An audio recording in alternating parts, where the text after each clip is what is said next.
Ты когда-нибудь просыпался с ощущением, что все это не просто так? Этот город, эти люди вокруг, они не случайны. Что если ты пришел сюда не просто пожить, а выполнить конкретный план? Что если ту жизнь, которую ты иногда ненавидишь, или наоборот, безумно любишь, выбрала твоя душа задолго до твоего первого вздоха? Сегодня мы поговорим о теории, которая переворачивает сознание.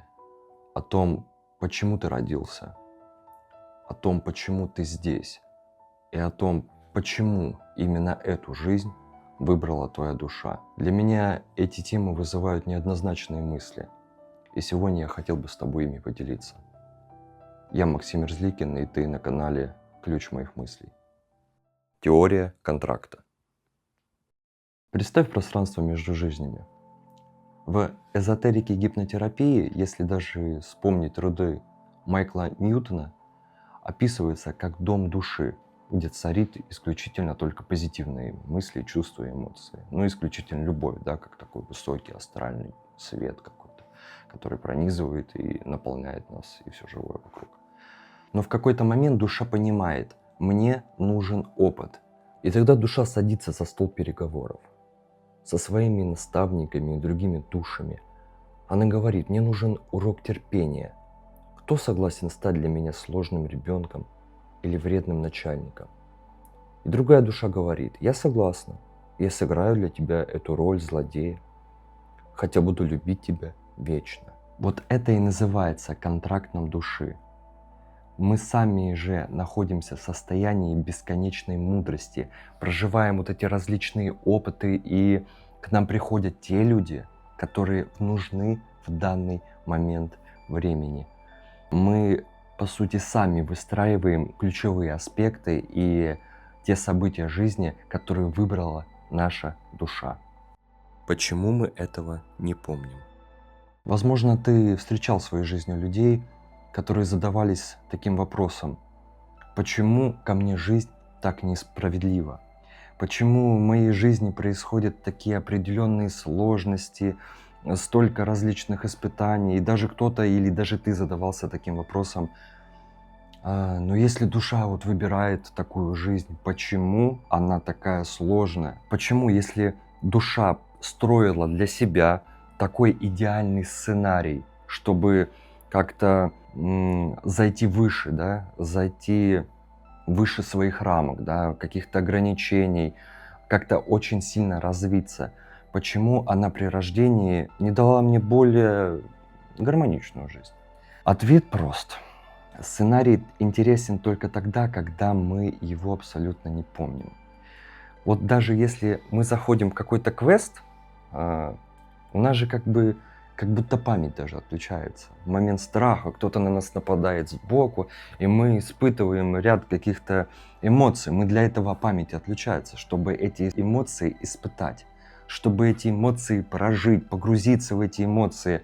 Вот тогда идет истинное развитие. А что будет, если ты, заходя в квест, ты уже знаешь, он стоит здесь, этот человек стоит там, оттуда будет идти звук и прочие моменты. Ты просто с легкостью проходишь, ты никак не эмоционируешь. У тебя идет просто обычное прохождение этого этапа. Душа никак не развивается, ты никак не развиваешься, ничего не происходит. Так и здесь. Нужен определенный опыт, но именно эти испытания дают нам пройти эти этапы с тем уроком, который необходим именно для нашей души. Как опознать свой контракт? Наверное, один из самых важных вопросов, который, наверное, каждый себе, может быть, задавал. Как понять, для чего я здесь, да? Какую жизнь выбрала моя душа для себя во время составления этого контракта? На это можно посмотреть очень просто. Присмотрись к тем моментам в своей жизни, которые тебя в большей степени разрушают, но не убивают. Когда что-то случается в твоей жизни, тебе очень сложно, ты испытываешь ряд определенных внутренних разрушений, эмоций, разочарований, боли и прочего. Это и есть то важное, на чем надо сконцентрировать свое внимание. Эти этапы нашей жизни, они как будто закольцованы. Вот как будто раз там в 5-10 лет, допустим, это сценарий предательства. И ты можешь сказать, вот почему все так происходит? Научись понимать вот эту обратную сторону разочарования. И тогда, возможно, этот сценарий уже прекратится. Твоя душа примет то, что ты сам осознал это, вывел из этого верные для себя уроки. Второй маркер — это твоя идеальная боль. Это то, что приносит тебе страдания. В то же время ты в этом видишь какой-то определенный смысл для себя. То, что заставляет тебя о чем-то задуматься. Можно представить людей, которые испытывают боль или даже слезы по отношению к животным, несправедливому отношению к животным. Вот для них маркером может быть то, что нужно пройти эту жизнь, уделяя больше моментам милосердию и проходя через несправедливость этого мира. Самый тяжелый выбор души. Есть концепции, которые принять очень сложно. Я хочу сказать о душах, которые решили уйти слишком рано, или о душах с сломанным телом. С точки зрения вечности, эти души, наверное, самые смелые авангардисты. Они выбрали для себя настолько сложный сценарий, чтобы пройти ускоренный курс любви окружающим.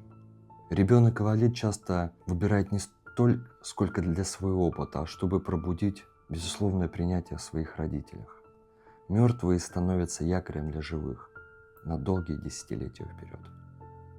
Осознанность выбора. Осознать это значит обрести невероятную свободу.